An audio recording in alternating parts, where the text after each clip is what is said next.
you know, creating their own businesses, you know, which is important. And so, okay, if you see something's wrong, come and help and try and fix it. That's what I did when it comes to female education.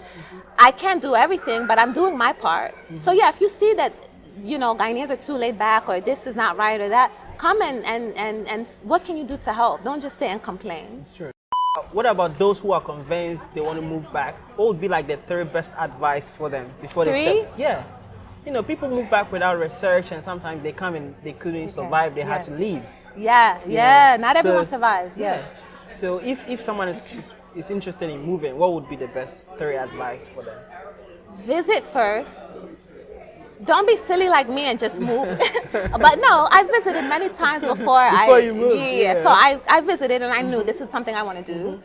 But if you've never come, please visit first. Number two. This is the story of an African American lady who has lived all her life in the United States. She has worked with CNN for 6 years, and she moved down to Ghana, and currently she's lived in Ghana for 4 years. I believe her story will inspire you, so let's listen to her story. I was young, I was 23 years old. I didn't know what I was doing, but I did it, and I did it well. Wow. This was in 2009, right when there was a huge global crisis. There was a financial recession, and the newspaper industry was dying.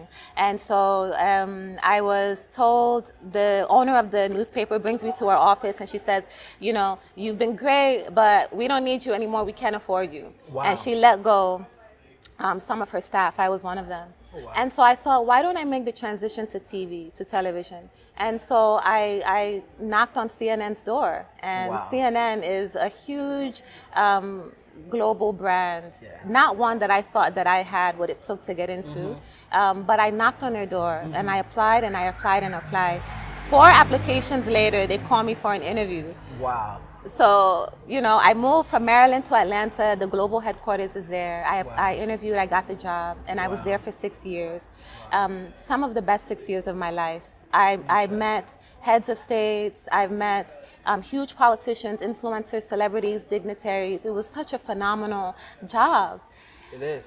And then one day, I was sitting in my living room. It was a Saturday afternoon. I never forget this day. It was the last Saturday of September in 2017. And I was sitting in my living room just like this. And I had an epiphany. And a voice came down and said, Zaina, move to Ghana. Wow. I don't know what that voice was. I learned, well, we'll talk about that more. We were talking about energy and vibrations. But something in my heart told me to go back home. Wow. And 2 months later, I bought a one-way ticket.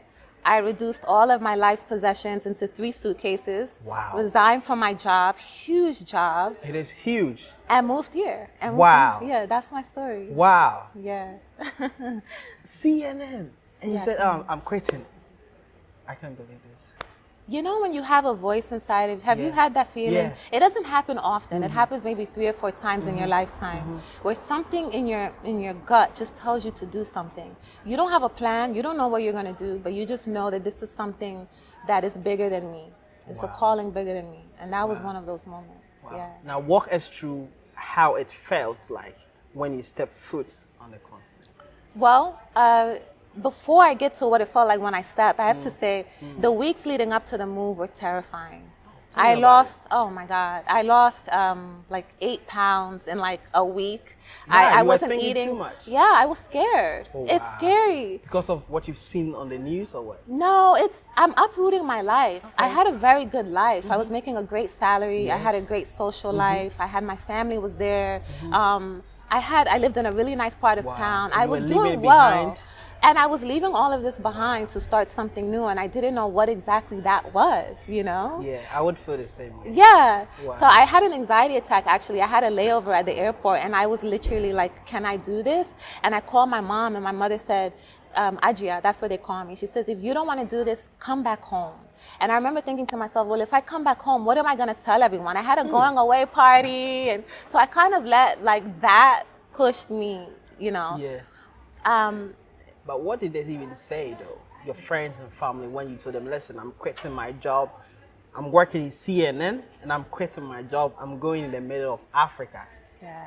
I'm leaving everything behind. I'm leaving. What did your family and friends say to you? Surprisingly, 90% of them were like, you have my full support. Okay. You're going to do great out there. Okay. This is something that you should do. They knew and I knew that I needed a transition in my life and I needed something new.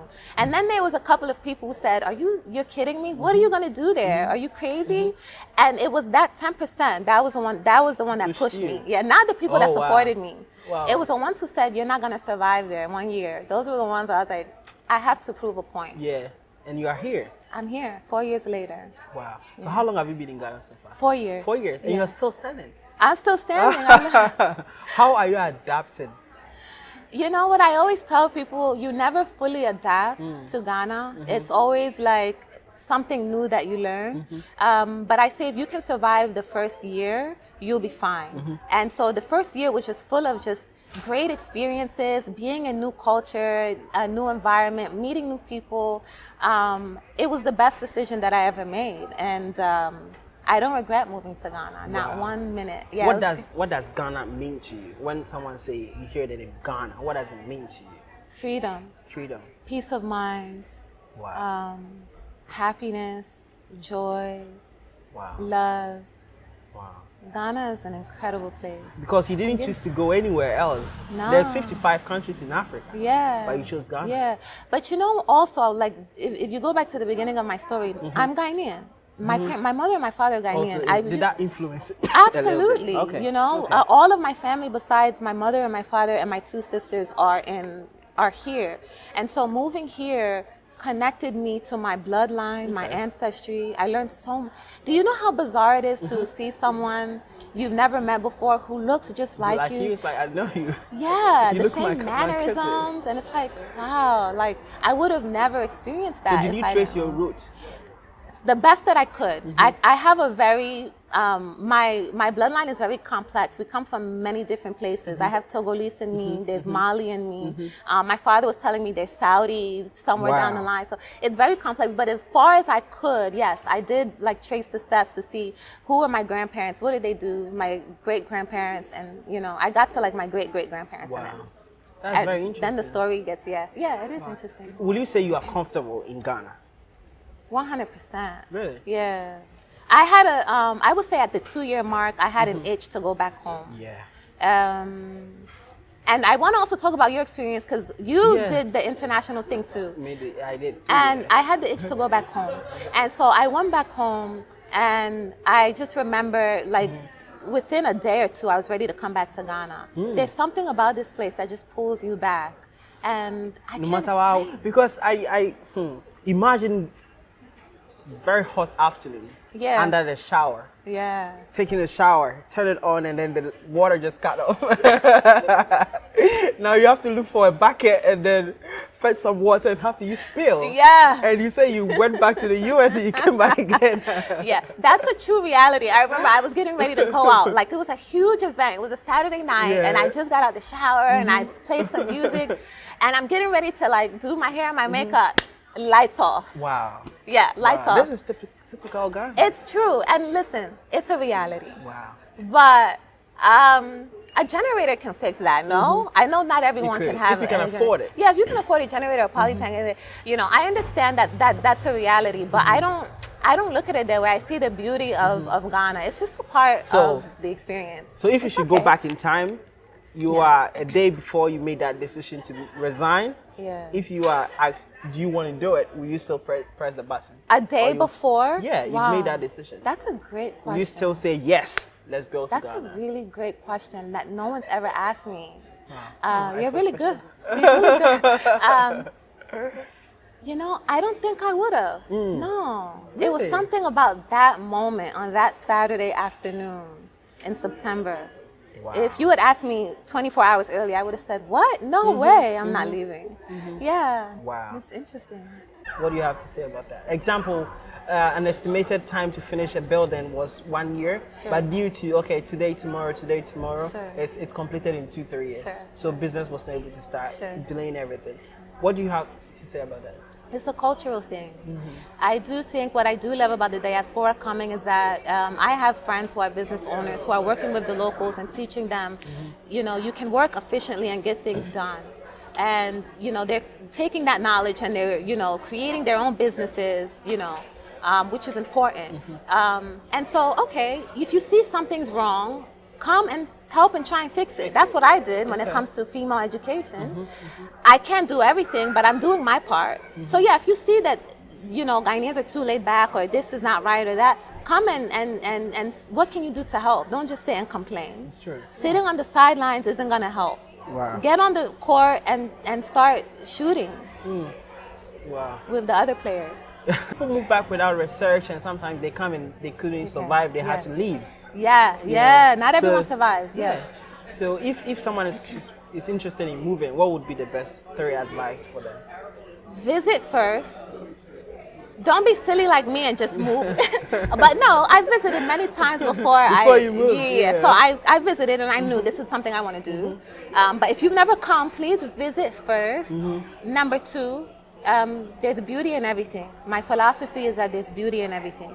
And so please remember that when you do decide to come, you're coming here, but Ghana is an emerging market. We're a developing country. And so you're not going to have a lot of, or some of the leisures that you have in the US. Be mindful of that. But know that there's beauty in all of that. Okay? And if you can survive here, living here has taught me that there's nothing I can't do. Yeah. And so it's a test to yourself. Can you? And then the third piece of advice is, when in Rome, do as the Romans, yes? So don't come to Ghana with this mentality of, oh, this is not how we do it in America. You're not in America, you're in Ghana. So you have to do it the way the Ghanaians do it, or you go back. I believe that the story of this lady is going to inspire you, and if you have had any desire or thought of relocating to Ghana or any part of Africa, I believe this story is going to help you. The information over there in this video is really going to help you.